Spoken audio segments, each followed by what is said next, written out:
기후가 끓으면 경제부터 증발한다. 기후 경제학자 홍종호 교수님이십니다. 안녕하십니까? 예, 안녕하세요. 자기소개를 좀 해주시죠. 예, 저는 서울대 환경대학원에서 기후, 환경, 에너지 경제학 가르치고 연구하는 홍종호라고 합니다. 야, 벌써 신뢰가 가. 교수님. 교수님이 딱 왜 갑자기 좀 지난 주말에 막 거의 한 30도까지 올라가다가 갑자기 월요일 되니까 기온이 뚝 떨어져가지고 네. 지금 패딩을 꺼내야 되는 이거 좀 어떻게 된 일입니까 이게? 어제는 서울의 낮 기온이 29도까지 오르더니 오늘은 갑자기 쌀쌀해졌죠.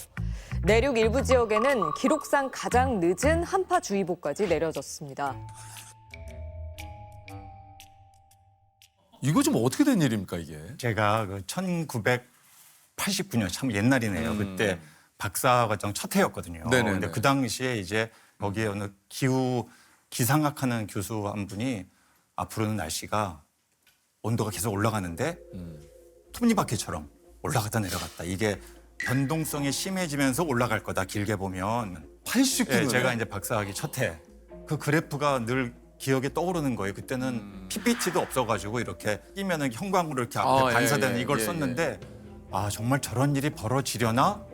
근데 지금 그 당시에 그 예측이 맞아서 신기하기도 하지만 좀 불편하기도 하죠. 아, 이게 정말 이런 일이 계속 나타나는 거다. 아니 어쨌든 이 일을 89년도에 그 어떤 교수님이 예상을 하셨다니까 그게 또 놀랍고 이게 이제 눈으로 직접 그런 것들이 보이니까 더욱 그래서 또 한편으로는 두렵기도 하고 이거 앞으로는 어떻게 될 건가라는 생각도 좀 들기도 합니다. 올 여름 또 얼마나 더울까 이 걱정이 되는데 예, 어떻습니까? 이게 벌써 통계상으로 나온 거예요. 2013년, 4년, 5년 이 3년 지난 3년이 가장 더웠던 3개년이다. 그래서 구체적인 수치를 말씀드리면 또 경제학자들이 수치에 강하니까 1.48, 1.6, 1.47도를 23, 24, 25에 각각 찍은 겁니다. 1.47, 1.48. 얼마 전에 세계 기상기구에서 이제 작년 지구 전체 기후 상태에 대한 보고서를 발표했는데요. 네. 이미 전 지구 평균 온도가 이미 1.15도가 올랐어요.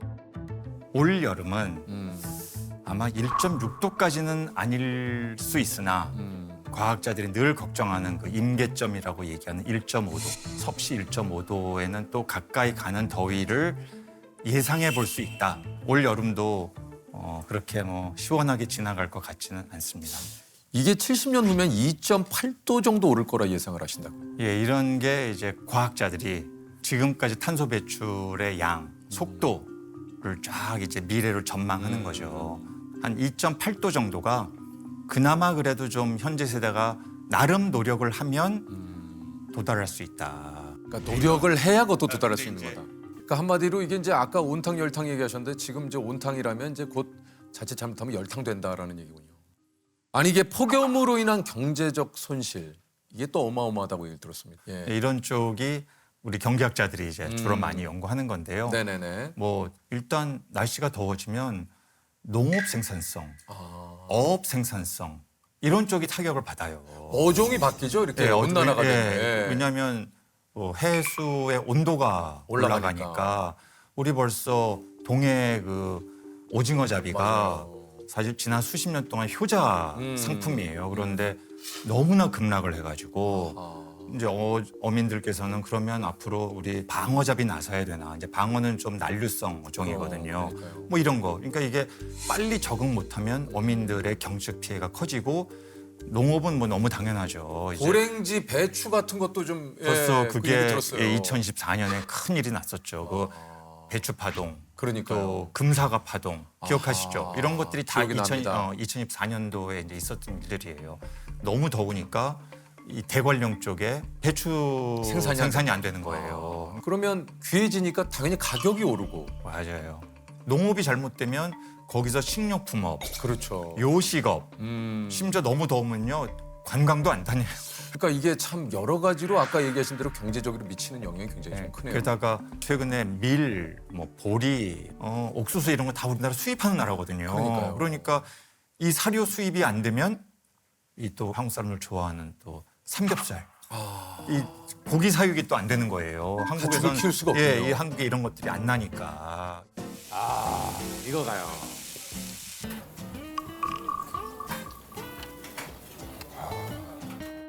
이게 삼겹살도 충격인데 커피랑 라면도 못 먹을 수 있다는 게 뭡니까?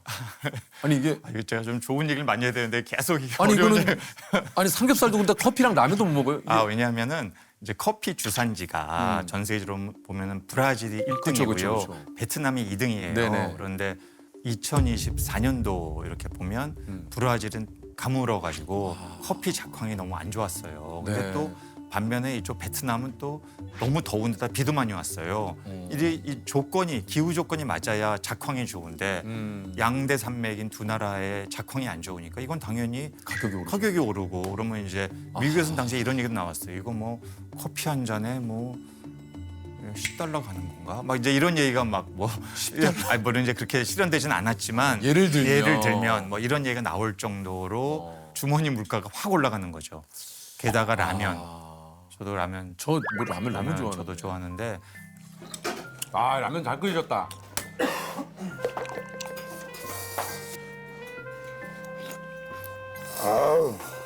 이 라면이 또 팜유라는 게 예, 그렇죠, 핵심이에요. 그렇죠. 이걸로 튀기기 때문에. 네네. 근데 팜유가 인도네시아, 말레이시아 이런 데가 주산지거든요. 그 얘기도 언뜻 듣긴 들은 것 같아요. 팜유 가격이 오르고 있다. 예, 그게 예. 실제로 인도네시아가 2022년도에 한 팜유 수출을 전격 금지한 적이 있었어요. 실제로. 예. 전 세계적으로 앞으로 곡물 공급이 잘 안 된다. 팜유도 영향을 줄 수 있다. 이게 이제 AI 센터에 대한 이야기, 이제 AI가 이제 뭐 또 화두가 되고 있는 이야기입니다만 이게 AI 데이터 센터가 엄청난 전기를 소모한다고 얘기를 들었어요. 예, 맞아요. 앞으로 한 2030년이 되면 미국 전체 전력 소비의 한 8, 9%가 데이터 센터에 필요한 전기가 될 것이다. 이런 전망도 나오고는 있어요. 그런데 최근에 경향은 또 이런 게 있어요. AI를 잘 활용해서 AI가 전기를 줄일 수도 있다. 그걸 통해서. AI가 효율적으로 전기를 쓸 수 있는 방법을 잘 만들어 줄 거다. 아니 그러니까 이제 뭐 일론 머스크 같은 경우에는 이제 우주에 대한 뭐 이런 상용 위성도 그렇고 우주선도 그렇고 보냈지만 데이터 센터도 우주에다가 놓겠다라는 잘 이런 아시네요. 얘기가. 예. 맞아요. 그러니까요. 그래서 거기에서 나온 게 우주 태양광. 근데 이런 이야기를 일론 머스크는 이제 하고 있어요. 어쨌든 또 한편으로 봐서는 야 이런 연구와 어떤 이런 그 계획들이 또 실행이 되다 보면 어떤 기후 위기에 관한 이런 거에 대한 해답을 찾을 수도 있나?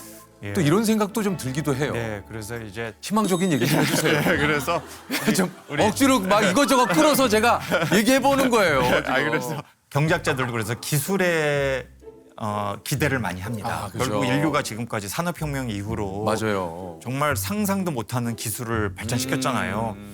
이런 게 앞으로 정말 획기적으로 기후변화 문제를 해결하는 정말 한 방이 있으면 제일 좋고 교수님도 한방 노리시네요.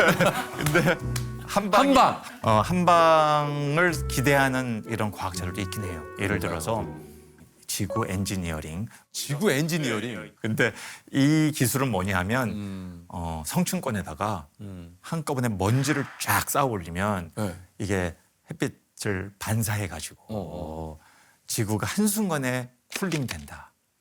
애초에 밖에서 막자. 밖에서 막으면 근데 그러면 온 군데 지구가 또 다 얼어가지고 또 난리나.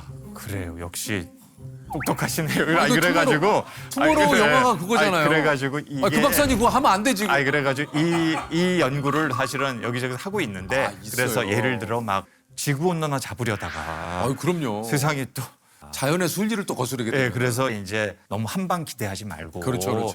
미리미리 여러 정책들이 검증된 꾸준히 정책이 하다 보면은 조금씩 나아질 거다. 아시아 챔피언이 되어 돌아온 의사 복수입니다. 우리 설혁영 선생님. 예, 안녕하세요. 네, 안녕하세요. 저는 WBA 아시아 여자 미니멈급 챔피언이자 순천향대학교 병원 소아청소년과 전문의로 신생아주 환자실에서 근무하고 있는 설혁영입니다. 안녕하세요. 반갑습니다. 아니 지금 말씀하신 대로 지금 소개가 굉장히 길어요. 아시아 지금 챔피언 되신 거 다시 한번 축하드립니다. 세계 랭킹 5위가 되셨다고요? 야. 아니 말 그대로 혈투였습니다. 지난 3월이었죠. 2024년 세계 챔피언이었던 필리핀의 노르즈 구러 선수를 상대로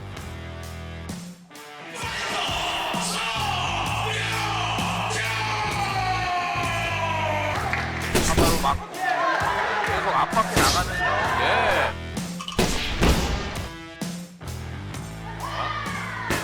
그렇지.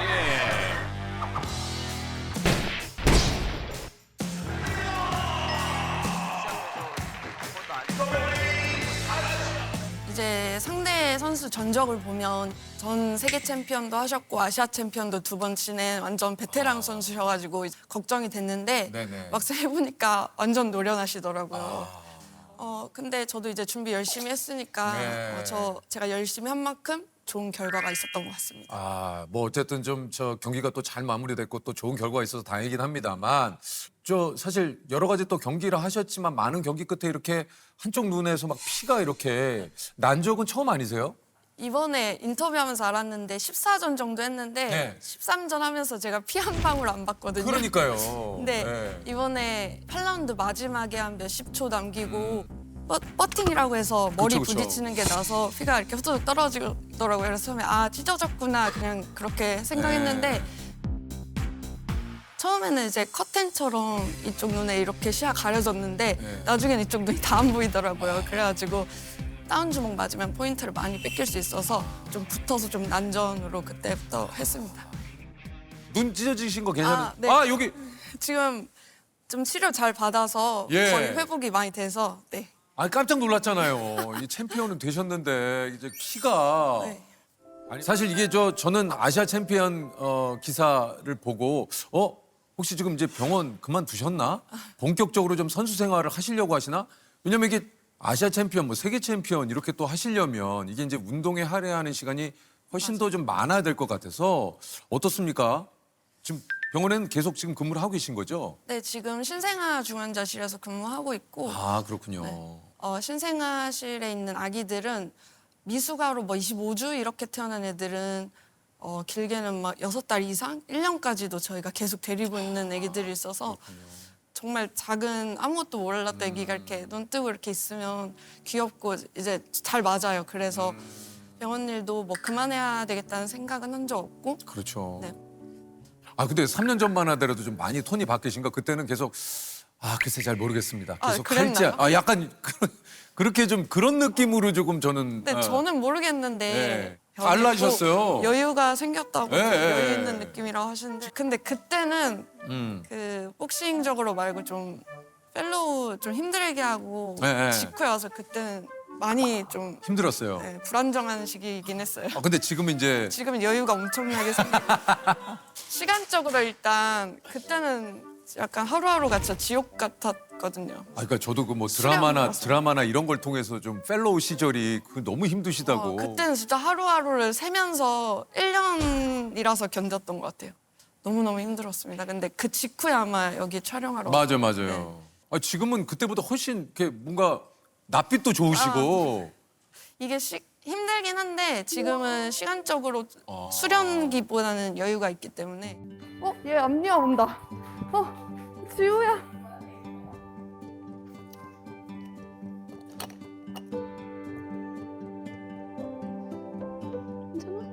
사실 예전에는 더 힘들었던 게 좀 지식이 얕고 경험이 얕아서 그런 돌발 상황에 대비가 안 되는 스트레스가 너무 컸거든요.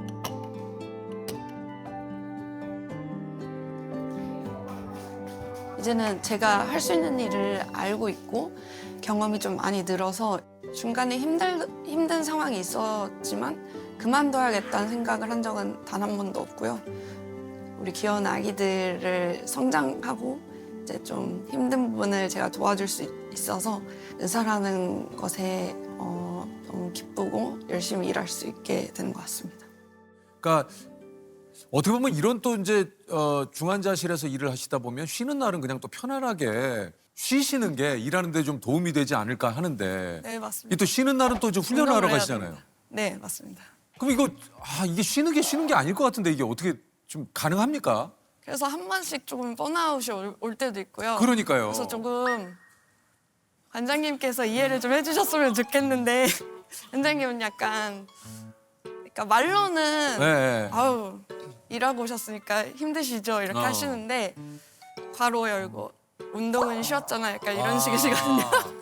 그러니까 관장님은 이제 사실 운동을 좀 쭉 이제 챔피언 되셨으니까 좀 이어가야 되는데 그러니까 이제 일이 있으시니까 사실 알 수가 없을 수밖에 없을 것 같아요. 이제 병원에서는 운동을 이제 저처럼 막 죽을 만큼 힘들게 해보신 적이 없으니까 그렇죠, 그렇죠. 얼마나 몸이 아픈지 이런 걸 모르고 운동하시는 분들은 이게 당직이란 걸 써본 적이 없으니까 또 이게 얼마나 힘든지 모르고 그래서 가끔은 조금 외로운 마음적으로 좀 위로를 받고 싶은데 내가 갈 곳이 없네. 좀 내 마음 갈 곳이 없어. 이 마음을 좀 알아줬으면 좋겠다. 아, 누가 이걸 같이 하지 않는 이상은 모른다, 아무도 모른다. 알아줄 수 없다. 왜냐면 다 각자의 업계에서의 입장으로 시각으로 바라보니까. 가끔 외롭습니다. 그러니까요.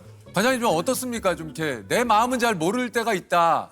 그래서 좀 외로울 때가 있다라고 얘기를 하시는데. 저도 힘든 건 알고 있는데 예. 제가 이제 모든 선수의 사정을 다 봐주면서 이제 할 수 그러니까 없기 내 마음도 때문에 모른다. 아, 서려경 선생님, 서려경 선수도 내 마음은 모른다. 맞습니다. 지도자는 또 해본 적이 없기 때문에 그러니까. 저도. 또 저 관장님 입장에서의 또 이게 어려움이 있거든요. 근데 또 관장님이 저를 이렇게 몰아붙여 주시지 않으면 맞아요, 제가 맞아요. 안주하니까 그건 또 맞아요. 관장님도 맞습니다. 관장님이 또 이제 밀어붙이셨으니까. 맞아요. 사실은 이제 권투를 취미로 시작을 하셨다가 지금 여기 이제 아시아 챔피언까지 오신 거 아닙니까? 하나만 할까? 이런 생각도 좀 이제는 좀 드실 때가 좀 있을 것 같은데요. 근데 사실 복싱도 너무 좋아하고 그러니까요. 병원에서 일하는 것도 사실 너무 잘 맞고요. 복싱 하는 거랑 병원에서 일하는 거랑 직접적으로 관련은 전혀 없어요. 없죠. 근데 이제 좀 크게 보면 제가 복싱을 좋아해서 하면서 이제 점점 성과를 내면서 이제 정신적으로 되게 건강해지고 자신감이 생기고 일함에 있어서도 이런 더 열심히 일할 수 있는 원동력이 되는 것 같습니다. 사실 또 몸은 피곤해도 이렇게 꾸준히 체력을 관리하시고 훈련을 하시다 보면 그러니까 말 그대로 진짜 이런 정신은 또 막다고 할까요? 네. 예. 여경 선수의 다음 목표는 뭐 이게 아무래도 세계 챔피언이지 않을까 하는 생각이 드는데 언제쯤 예상을 좀 하십니까? 경기 잡는 거는 사실 제 몫이 아니라서 저는 열심히 운동을 하다 보면 좋은 기회가 찾아올 거라고 생각합니다. 이게 왜냐면 이제 세계 랭킹 5위이기 때문에 5위권 안에 있는 선수들은 언제든지 사실 세계 챔피언에 도전할 수 있는 이 안에 있는 거거든요. 네, 맞습니다. 언제일지 모르겠지만 꼭 또 세계 타이틀전이 열린다면 챔피언이 되시면 꼭 또 한번 네. 유퀴즈에 나와가지고 예, 그 후일담을 한번 또 전해주시기 바랍니다.